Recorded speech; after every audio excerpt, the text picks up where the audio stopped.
All right, we made it to Friday. That means it's Fugitive Friday with Trish Rout from Southwest Florida Crime Stoppers here to show us some of the area's most wanted. Yeah, thanks for being with us. What do you got? Well, these are all on the naughty list. Kind of got to do a little Oh, Christmas we have theme to. there. But we are starting off our list this week with a Fort Myers woman accused of being drunk behind the wheel when she struck a marked police car, then kept on driving. Julie Bafar is now wanted for violating the terms of her conditional release from jail after her fourth DUI. A Lee County Sheriff's deputy was on the side of the road on Daniels Parkway conducting a traffic stop when Bafar barreled down the road and hit the deputy's car. Fortunately, no one was injured, but instead of staying on scene as mandated by law, Bafar chose to keep on driving. When deputies caught up with Bafar, she initially said that she wasn't involved in the crash, but despite her car having fresh damage consistent with the collision. What was also problematic was the fact that the 66-year-old reeked of booze and showed multiple signs of impairment. When deputies conducted a field sobriety test, Bafar failed miserably, which landed her in jail for her fourth DUI charge. She was released on certain conditions, which included regular alcohol detection tests, which she has bailed on for the last 3 weeks. To date, Bafar has a dozen priors for repeatedly driving while under the influence, as well as resisting and multiple probation violations. Next up is a felon who got caught trying to scam her health insurance provider out of more than $70,000 in fake insurance claims. A brand new warrant for the arrest of Crystal Clarkson was issued last week after she violated probation following an arrest for scheme to defraud. Investigators say that over a 4-year period, Clarkson submitted 31 claims for reimbursement of medical expenses that she never actually incurred.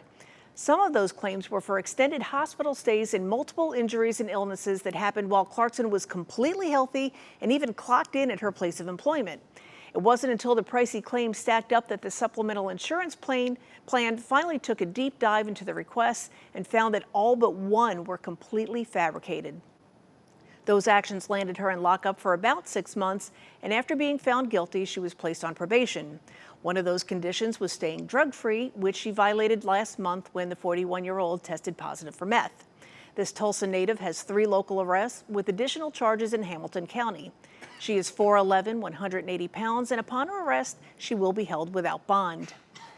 Also on the run this week is a repeat offender who has been committing felony crimes since he was just 12 years old. Detectives are now on the hunt for Jabir James, wanted on 4 warrants for violating probation on charges of criminal mischief. Detectives say James paved an overnight path of destruction where he chucked large bricks and stones through several businesses along US 41. Among his targets were a gym, 2 check cashing stores, and a house of worship. When detectives took a look at the surveillance video, they immediately recognized James from their multiple previous criminal encounters with the 29-year-old. He quickly returned to the familiar surroundings of a jail cell where he spent the next 7 months before being released in late June. Now, just a few months later, he is back to his law-breaking ways. Over the years, James has been booked 28 times on a long list of charges that include grand theft, burglary, drugs, battery, fraud, and indecent exposure, among other crimes. In addition to his local lockups, James has also been incarcerated 3 times in prison. James is 6'1", 260 pounds, with a tattoo of music notes and stars on his right arm and XOXO Mercedes on his neck. James was last known to be living in Northwest Cape. And rounding out our list this week is Cameron Scharschmidt, a North Fort Myers fugitive with a lengthy history of theft. Currently, she's trying to dodge deputies on her latest warrant for violating probation for her 3rd conviction for petty theft.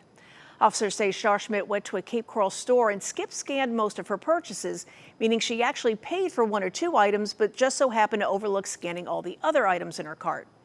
Much to her dismay, loss prevention officers were keeping a keen eye on the checkout area, and before she could make her way to the parking lot, they escorted her to the office until Cape cops could arrive.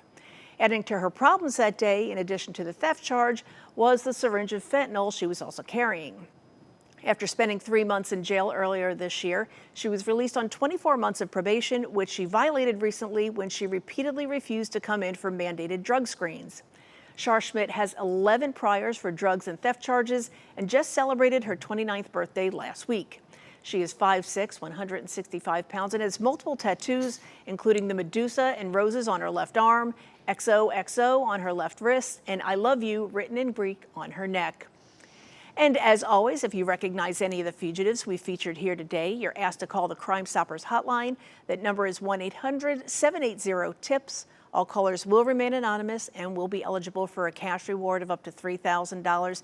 You know, last minute holiday cash, doing some good for your community by putting these ladies and guy back in jail where they belong.